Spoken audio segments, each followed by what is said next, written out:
የኔ መጨረሻ ነው። ራሴን ጠላሁት። ምንድነው ያደረኩት? ምን አደረኩ? ኢየሱስን ከመውደዱ ሰው ሁሉ እኔን እንደዚህ ነው ሪጀክት ያደረገኝ። ወይኔ እንደዚህ ነው ሪጀክት አድርጌ ነው አልሰማ ብዬ አላዳምጥ ብዬ አልረዳ ብዬ ወይኔ ኢየሱስ ያማል። ሪጀክሽን ያማል። እሱ ላይ የነበረው ሪጀክሽን እኔ ላይ ሳየው እኔ ኦርቶዶክስ ቤተክርስቲያን ውጭ ዓለም ያለ አይመስለኛል። የእውነት ነው የምልሽ። እንዲያውም ውጭ ሀገር ሲሄድ ነው ለካ የተለያዩ ሃይማኖቶች ማለት ግን ወደዚህ ደግሞ አሁን ወዳለሁበት እውነት ያመጣኝ አንድ የእግዚአብሔር ቃል። ያንንም የእግዚአብሔር ቃል ሳነብን እኔ መጽሐፍ ቅዱስ አነባለሁ በፊት ሲያስተምሩ አየትም ማለት ቁጭ ብዬ እና አንድ ጥቅስ እስከዚህ ጊዜ ድረስ ግን አንቺ ከወንጌል አማኞች ወይንም ከተሐድሶ እንቅስቃሴ ውስጥ ካሉ ወገኖች ጋር ምንም አይነት ግንኙነትም የለሽም። አሁን ብዙ ጊዜ የሚታሰበው መጀመሪያውኑ ውስጥ ለውስጥ እዛው እያላችሁ ከውጭ ካሉት ከወንጌል አማኝ ወይንም ደግሞ ከተሐድሶ እንቅስቃሴ ውስጥ ካሉ ሰዎች ጋር ግንኙነት ፈጥራችሁ እንደው በቃ ዝም ብላችሁ በአካል ብቻ እዛ ሆናችሁ ከዛ ግን ለመውጣት እየተመቻቻችሁ ቆይታችሁ ከዛ ልክ ውግዘቱ ሲደርስባችሁ በቀጥታ እንደወጣችሁ ነው የሚታሰበው። እስከ ውግዘቱ ድረስ አንቺ ምንም አይነት ግንኙነት አልነበረሽም? የመውጣትም አላማ አልነበረሽም? እኔ አልነበረኝም እውነት ለመናገር ምንም። ይሄ አሁን ከፕሮቴስታንት ጋር ያሉ ሰዎች ወንጌል እንዲህ ነው የመዳን መንገድ ይሄ ነው ብሎ የነገረኝ ሰው የለም።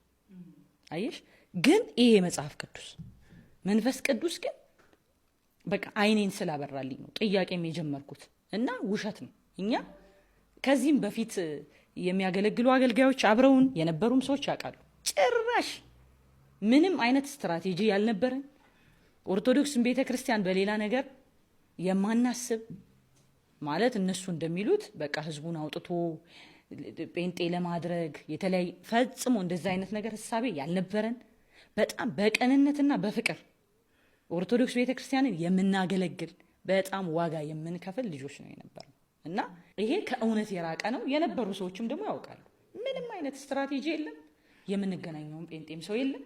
ግን መጽሐፍ ቅዱስ ይሄው በመንፈስ ቅዱስ አማካኝነት እውነቱን ለኔ አብርቷል እና እኔ እንደዛ አይነት ሙቭመንት እኛ ግሩፕ ውስጥ እንዲህ አድርገን እንደዚህ የሚባል ነገር ሰምቼም አይቼም አላውቅም። እንዲያውም አንዳንድ ሰዎች በቃ ገንዘብ ሁሉ ተሰጥቷቸው እየተደጎሙ ምናምን የሚል ሀሳብ አለ። እሱ ሁሉ ውሸት ነው። ፈጽሞ እንደዚህ አይነት ነገር አልነበረ። እውነት ነው ያልሽ ሁሉ ውሸት ነው። ፈጽሞ አንድም እውነት ሳትናገር ነው እንግዲህ በዚህ ፖድካስት ላይ የጨረሰችው ማለት ይቻላል። እንግዲህ ዘርፌ ከበደ በአዲስ ድራማ ተከስታለች። እንግዲህ ደራሲው ትዝታው ሳሙኤል ነው። እንግዲህ በድንቅ ትወና ዘርፌ እንግዲህ በእንባ የታጀበ ትወኗን አሳይታለች ማለት ነው። ፕሮዲዩስ ያደረገው ዳይሬክተር በጋሻው ይመስላል። እንግዲህ በጋሻው ደሳለኝ በዚህ ልክ ፕሮዲዩስ አድርጓታል ማለት ነው። ሆነም ቀረ ግን ወደ ቀደመ ነገራችን ስንመለስ እንግዲህ ዘርፌ ከበደ ፍጹም ነጭ ውሸት እየዋሸች ትገኛለች ማለት ነው። እንግዲህ ቀድሞ የምንፍቅና የተሐድሶ እንቅስቃሴ ውስጥ ነበረች። በዛም ምክንያት ከቤተ ክርስቲያን ተገላለች ማለት ነው። እሷ ግን የተናገረች ያለችው ፈጽሞ የክህደት የምንፍቅና እንቅስቃሴ ላይ አልነበርኩም፣ ከፕሮቴስታንት አራማጆች ጋራም ግንኙነት አልነበረኝም የሚል በጣም ነጩን ጥቁር የሚል ውሸት ወሽታለች ማለት ነው። ይሄ እንግዲህ የሚታመን ነው። አሁን ዘርፌ ከበደ በአዲስ መልክ እንግዲህ መጣለች። አትርሱኝ፣ ምን ነው አለሁ እኮ እኔም አስቡኝ በማለት ድንቅ የሆነ ውሸቶችን የገለጸችበት የዋሸችበት አዲስ ትወና አዲስ ድራማ ይዛ መጣለች ማለት ነው። እንግዲህ ኒቆዲሞስ በተባለ የፕሮቴስታንት ሚዲያ ላይ ቀርባ እንዲህ ያለች። እስኪ ደግሞ እናያት። እኔ ከኦርቶዶክስ ቤተክርስቲያን ውጭ ዓለም ያለ አይመስለኛል። የእውነት ነው የምልሽ። እንዲያውም ውጭ ሀገር ሲሄድ ነው ለካ የተለያዩ ሃይማኖቶችም አሉ። ግን ወደዚህ ደግሞ አሁን ወዳለሁበት እውነት ያመጣኝ አንድ የእግዚአብሔር ቃል ነው። ያንንም የእግዚአብሔር ቃል ሳነብ ነው እኔ መጽሐፍ ቅዱስ አነባለሁ በፊት። አሁን እነ መጋቢ ሐዲስ በጋሽ ሲያስተምሩ አየትም አልሄድም ቁጭ ብዬ ጽፋለሁ እና አንድ ጥቅስ ነው ያነበብኩት። ያ ጥቅስ ሐዋርያት ሥራ 4:12 ላይ ያለ ጥቅስ ነው። በቃ ነገሬን እንደዚህ አፕሳይድ ዳውን ያደረገው ማለት ነው። ያን ሁሉ ነገር ያመጣው መዳን በሌላ በማንም የለም እንድንበት ዘንድ ከሰማይ በታች የተሰጠ ስም ሌላ የለም የሚል አነበብኩ ከዛ እኔ ደግሞ በጣም 7ቱንም አጽዋማት ምጾም የሚያውቁኝ ሰዎች ባይዘው ያውቁኛል። ዝም ብዬ አይነት ሰው አልነበረም። መገኛዬ ጻድቃኔ ማርያም የሆነ ለመዳን ራሴን ማስጨነቅ ሰው ነበርኩ። ምክንያቱም የመጣሁበትም ዓለም ስላለ ኃጢአተኛነት ነው የሚሰማኝ። ከዛ ኃጢአተኛነት ለማድረፍ የኦርቶዶክስ ቤተክርስቲያን የምታምነውን ነገር ሁሉ አደርግ ነበር እና ጧት እነሳለሁ፣ ውዳሴ ማርያም አነባለሁ፣ የዘወትር ጸሎት አነባለሁ፣ ዳዊት ደግማለሁ። በቃ በዚህ ልክ ለማምነው ነገር የተሰጠው ሰው ነበርኩኝ ማለት ነው። እና ሁልጊዜ እግዚአብሔርን እፈልጋለሁ። ገብቶሻል? አሁን ንስሐ ተሰጥቶሽ መልሰሽ እንደዛው አሁን ንስሐ መልሰሽ እና የት ነው እውነቱ? ይሄ ነው ወይ መንገዱ ብለሽ ትጠይቂያለሽ እንደ ሰው። ስለዚህ እግዚአብሔር ከዚህ የመጽሐፍ ቅዱስ ጥቅስ ጋር አገናኘኝ ማለት ነው። ከዛ አነበብኩና ሄድኩኝ ወደ አንዳንድ አባቶች ጥያቄ ነው የጠየቅኩት። እኔ ከኦርቶዶክስ ቤተክርስቲያን ውጭ ዓለም ያለ አይመስለኝም። የእውነት ነው የምልሽ። እንዲያውም ውጭ ሀገር ሲሄድ ነው ለካ የተለያዩ ሃይማኖቶችም አሉ የሚል አስተሳሰብ ውስጥ የገቡ ሰው በኦርቶዶክስ ቤተክርስቲያን ካልሆነ በስተቀር ሲኦል ነው የሚገባው ብዬ እማምን ሰው ነበርኩ ለምሳሌ ማለት ነው። ስለዚህ ጥያቄ ነው ለመውጣት አስቀድሞ ሰዎች አግኝተውኝ የሆኑ ሰዎች መስክረውልኝ ምናምን ሳይሆን እቺ የመጽሐፍ ቅዱስ ጥቅስ ናት እኔ ውስጥ ልዩነት ያመጣችሁ ማለት ነው። ስለዚህ መጠየቅ ጀመርኩ። ለመውጣት አይደለም መልስ ለማግኘት። ከዛ በኋላ ሄድኩኝና የማውቃቸውን ሰዎች ጠየቅኩ። ያው አገልጋይ እንደመሆን ይመጣል ብዙ ሰዎች ጋር ስለምገናኝ ብዙ አገልጋዮች አባቶችም ጋር ስለምገናኝ መጠየቅ ጀመርኩ። መዳን በሌላ በማንም የለም ይላል የመጽሐፍ ቅዱስ። የኛ ቤተክርስቲያን ደግሞ በቅዱሳን አማላጅነት፣ በማርያም አማላጅነት፣ በጻድቃን አማላጅነት አልፎ ደግሞ ሲሄድ ደግሞ ሰው ሲሞት በፍህታትም ይድናል ትላለች። የቱ ነው እውነቱ የሚል ጥያቄ ነበር ያቀረብኩት። የእውነት ይሄ ሁሉ ነገር ይመጣል፣ ስደት ይመጣል፣ መከራ ይመጣል ብዬ አስቤ አልነበር። እኔ ለመጣው ጥያቄ መልስ አግኝቼ ለመቀጠል የኔ ሐሳብ ማለት ነው። ከዛ የመጣልኝ መልስ ግን ዝም በይ የሚል ነው። ምንድነው ተሐድሶሽ እንዴ ምናምን አሉኝ ማለት ነው። በዓለም አቀፍ ደረጃ አቻም ያልተገኘለት አዲሱ የዘርፌ ከበደ ውሸት የተሰኘው ድራማ እንግዲህ እንደሰማችሁት ነው። እስኪ ይህንን ውሸት አንድ ባንድ እናጋልጥ። እኔ በተለይ መሰረታዊ የሆነ ነገር እንደሰማችኋት እንግዲህ ይህንን ጥቅስ ይዛ መዳን በኢየሱስ ነው የሚለውን ምላሽ ስትጠይቅ የሚመልስላት አጣ። ኧረ እንዲያው እፈሪ እባክሽ፣ አሁን ይህንን ተራ ጥያቄሽን ነው የሚመልስ አጥቶ ላንቺው ማንም ተራ እኮ ቲክቶከር የሰፈር ኦርቶዶክስ ቤተክርስቲያን ነጠላውን ለብሶ የሚሄድ ማንም ወጣት የሚመልሰው ጥያቄ ነው። አሁን ይሄ ጥያቄ ሆኖ አንቺ አቅርበሽ ተመልከቱ። ምን ያህል ውሸት አዲስ ውሸት እንግዲህ ትዝታው ምን ያህል ውሸት እንደደረሰላትና ይሄንን ውሸት በጥሩ ሁኔታ እየተወነች እንዳለ ይሄንን ተራ ጥያቄ ዛሬም ድረስ ትናንትም ከትናንቱ በፊትም ስታስተምር የኖረችውን የቤተክርስቲያን ትምህርት ምላሽ አጣው ብላ መንደፋደፍ እንዴት ያለ ዓለም አቀፍ ውሸት ብትለማመጅም በዚህ ልክ መዋሸት ምን የሚሉት ነው? ሌላ ውሸት ልንገራችሁ።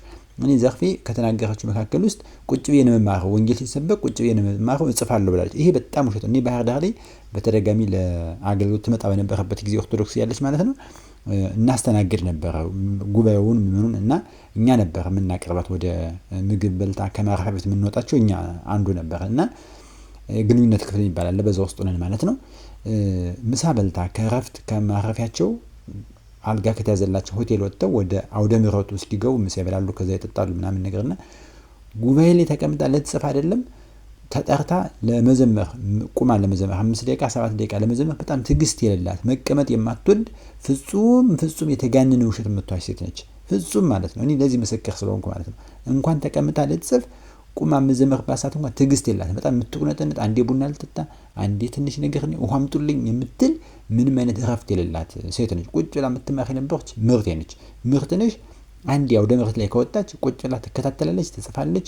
ያን እንኳን ባታደርግ አትወጣም አትገባም ነበር። እቺ ለስልክ ትወጣለች፣ ለምናምን ትወጣለች። በጣም የሚገርም ዘርፌ በዚህ ልክ መዋሸት ምስክር እኮ አለ። ተይ እንጂ ተይ። እንዲህ አይነት አዲስ ቀደዳ የሆነ ድራማ ከወዴት እንዳመጣሹ እጅግ በጣም ጥሩ የሆነ ደግሞ የውሸት መንገድ ይዘሻል አሁን ደግሞ ማለት ነው። እና ይሄን ተራ ጥያቄሽን የሚመልስልሽ አጥተው እንዲህ ያለ ውሸት ምን አስፈለገ? ድብን ያለ የተሐድሶ እንቅስቃሴ ምንፍቅና ላይ ነበርሽ እስከ ዶቃ ማሰሪያስ ድረስ ተነግሮሽ ነው ምንፍቅና ይሻለኛል ብለሽ ተለይተሽ ወጣሽ እንጂ አንቺ የምትይው የመዳን በኢየሱስ ክርስቶስ ነው። ይህንማ ሁልስ የምናስተምረው አይደለ።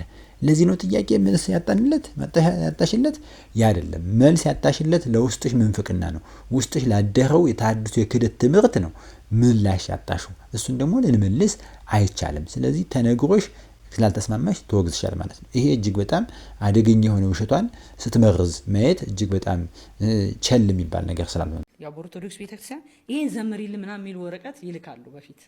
አሁን ተለውጦ እንገልሻለን፣ እናጠፋሻለን፣ አንለቀሽ ምናምን የሚል ወረቀት። ከዛ እኔ ጌታ ሆይ አበርታኝ። ከዛ የሆነው ምንድነው? እኔ ኢየሱስ ስላለው ስደት ጀመረ። እኔ ኢየሱስ ስላለው ስደት ጀመረ። ከዛ በተደጋጋሚ እንደገና ሌላ ጥያቄ መጣ። እንዴ ኦርቶዶክስ ቤተክርስቲያን ይሄንን ያህል መስቀል አንጠልጥላ ኢየሱስ ሲባል ሰዎችን እንታሳደድ ከሆነ ማርያም ሲባል የማይረበሹ ከሆነ ችግር አለ ማለት ነው የሚል ደግሞ ሌላ ጥያቄ። ለምንድን ነው ኢየሱስን አይደለም ወይ የምናመልከው? በቅንነት ነው። እኔ የእውነት ኢየሱስን አይደል ወይ እቺ ቤተክርስቲያን የምታመልከው? ታዲያ ለምንድን ነው ኢየሱስ ሲባል ሰዎች የሚቆጡ የሚሉ ጥያቄዎች ወደ ውስጤ በጣም እየበዙ መጡ። ደግሞም እያስመሰከሩልኝ መጡ። ማርያም ስትይ ቅዱሳን ስትይ በጣም ደስ ይላቸዋል። በመዝሙርሽ መሃል እንግዲህ አምላክ ነው አይደለም? ዋና ነው አይደል? ከሱ በላይ ማን አለ? ኢየሱስ ስትይ ግን አንቺ ጴንጤ ሆንሽ እንዴ እስከ መባል ደረጃ እየደረሰ ተመጣ ማለት ነው። ከዛ በኋላ ስደቱ እየበዛ እኔም ደግሞ ኢየሱስ ላይ ሙጭጭ እያልኩ የገባኝ አንድ ነገር አለ። ስለዚህ ኢየሱስን ልተው አልችልም። የህይወቴ መሰረት፣ የመዳኔ መሰረት፣ አጠቃላይ የክርስትና ፋውንዴሽን ኢየሱስ ስለሆነ እሱን ትቶ ህይወት የለም። የዘላለም ህይወት የሚባል ስለሌለ እኔ ይሄን እየተረዳሁ ከመጣሁኝ በኋላ በቃ ግጭት እየተፈጠረ መጣ ማለት ነው። የሆነ ቦታ ስጋበዝ ይጮሃሉ። ለምሳሌ እዚህ ናዝሬት ስላሴ ቤተክርስቲያን ጋብዘውኝ ሄጄ ነበር በማገለግልበት ወቅት። በቃ እኔ እየዘመርኩ ነው እንግዲህ የኔ ናርዶስ እያልኩ ነው። ከዛ ተነስተው መጡ። መጀመሪያ እንገልሻለን ምናምን የሚል ወረቀት ይመጣል። ያው በኦርቶዶክስ ቤተክርስቲያን ይሄን ዘምሪልን ምናምን የሚል ወረቀት ይልካሉ በፊት። አሁን ተለውጦ እንገልሻለን፣ እናጠፋሻለን፣ አንለቀሽ ምናምን የሚል ወረቀት። ከዛ እኔ ጌታ ሆይ አበርታኝ፣ ልቤን አጠንክራልኩ ማለት ነው። ከዛ የኔ ናርዶስ ማለት ሲጀምር ሞንታርቦ ነው 459 ሞንታርቦ ነው። ብዙ ጊዜ በፊት አይተሽ ከሆነ እሱን ሄደው ነቀሉት ማለት ነው። ከዛ እኔ ድምጽ አልባ ሆንኩኝ። ከዛ ወጡና መዝም ለማርያም ማለት ጀመሩ። ቸርቹ ድብልቅልቁ ወጣ ማለት ነው። ከዛ በኋላ እኔን ሸፍነው ድንጋይ እየወረወሩ ህፃናት ልጆች፣ እውነቴን ነው የምልሽ፣ ምራቅ እየተፉ እኔ እንዲህ አይነት ጥላቸው ይቻላል። ከዛ ግቢ ወጣሁ ማለት ነው። እና በተደጋጋሚ እንደዚህ አይነት ነገሮች እየበዙ መጡ። በዓለም ድንቃድንቅ መዝገብ ላይ የዚች የዘርፌ ከበደ የተባለች ሴት ይህን የሚያህል ውሸት ቢመዘገብ ይህን ሪከርድ በዓለም ላይ የሚያስመዘግብ ይመስለኛል። ሪከርድ የሚሰብር ድንቅ የሆነ ውሸት የምትዋሽ ግለሰብ ነች። በዚህ ልክ መዋሸት አለሁ ለማለት አትርሱኛል ማለት ነው። እንግዲህ እንደምታስተውት ትዝተው መረሳት ሲበዛበት ሲጨንቀው ቤተክርስቲያን ወጥቶ ይሳደባል። አለሁ ይላል። ትዝተው ፈነጨ ዳውን በቃ ተረሳ። እዛ በጋሻው ወጣ። ኦርቶዶክስ ክርስቲያን እንዴት እንዳዋረዳት ታስታውሳላችሁ። አሁን ደግሞ ተረኛዋ በአዲስ ፊልም እና በአዲስ ድራማ የወጣችው ቀደዳ በተሰኘ አዲስ ውሸት። እንዲህ በዚህ ልክ ሰው ይቀደዳል እንዴ? ጎበዝ፣ በዚህ ልክ በዚህ እድሜ ይዋሻል እንዴ? እንዴት ብትዋሽ ነው? ጌታ ኢየሱስ ክርስቶስን የምትሰብክ ቅድስት ቤተክርስቲያን ቅዱሳንን እንዲህ ነው ውትሶ ነው ብሎ የህፃን ጨዋታ ማንም ህፃናት የሚመልሰውን ምላሽ እንደ ትልቅ ነገር ቆጥራ ይህን የመሰለ ውሸት ስትዋሽ ለማያውቅሽ ታጥነሽ ያለሽ መስሎሻል። ተበልጠሽ አልቀሻል። ምንም ዘርፌ ያመጣሽው አዲስ የውሸት ድራማ ከዚህ የሚያደርስ አይደለም። ይህንን ዛሬ በቲክቶክ ያሉ ወጣቶች እንኳን እየመለሱት ጉድ እየተሰኘ የሀገር ፕሮቴስታንት ፓስተር ነን የሚል ወጣው ዲቤት ማድረግ ያቃታቸው ጉዳይ ነው። ስለ ቅዱሳን አማላጅነት፣ ስለ ክርስቶስ እውነተኛ አዳኝነት፣ ስለ ክርስቶስ የሕያው አምላክ መሆኑ እንዲሁም መዳን በጌታ በኢየሱስ ነው የሚለውን ትምህርት የሚከራከር ፓስተር ጠፍቶ ስለ ገድላገድ ሲለፈልፍ የሚውል ፓስተር ያለበት ጊዜ ነው። እንዴት ብትዋሽ ነው? እንዴት አይነት የቀደዳ ድራማ ቢሰጥሽ ነው በዚህ ልክ መዋሸት ያስፈለገሽ? እና ጌታ ኢየሱስ ክርስቶስ በደሙ የመሰረታት መሰረቷም ጉልላቷም የሆነላት ቤተ ክርስቲያናችን የምትሰብከው የምታስተምረው ኢየሱስ ክርስቶስ የዓለም ሁሉ መድኃኒት እንደሆነ እንጂ አንቺም ይሄ ጠፍቶሽ አይደለም።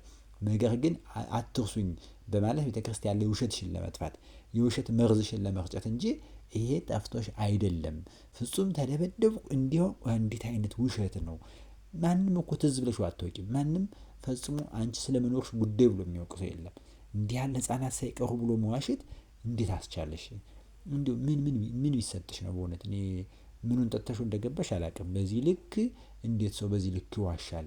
አንቺን አውደ ምሕረት ላይ ቆሞ ስርዓት ያላት ቤተክርስቲያን አውደ ምሕረት ላይ ቆሞ የሚንጫጫና በአንቺ ላይ ድንጋይ የሚወረውር እንዲሁ አንቺን ተይው። ለአውደ ምሕረት ያለንን ክብር እንኳ በደንብ ጠንቅቀሽ ታውቂው የለ አውደ ምሕረት ላይ ቆሞ ድንጋይ የሚወረውር እንዲሁ ምን አይነት ድንጋይ የሚያክል ውሸት ብትዋሽ ነው?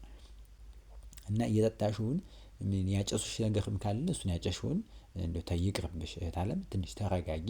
እንዲህ ያለ ነገር ከማጨስ እንዲህ ያለ ነገር ከመጠጣት ቆጠብ ብለሽ ወደ እውነት መንገድ ነው። አሁንም አልረፈደም። እንዲህ የሚያስጮሽ ናፍቆቱ ፍቅሩና የኦርቶዶክስ ቤተክርስቲያን ጥልቅ ፍቅር ስላለብሽ ነው። ብትመጪ በጌታ ብትመጪ ወደ ብርሃን ብትመጪ እንወዳለን እንቀበልሻለን እንጂ እንዲህ ያለ ዓለም አቀፉን ስታንዳርድ የጠበቀ ደረጃ ውሸት መዋሸት ምን ይጠቅማል?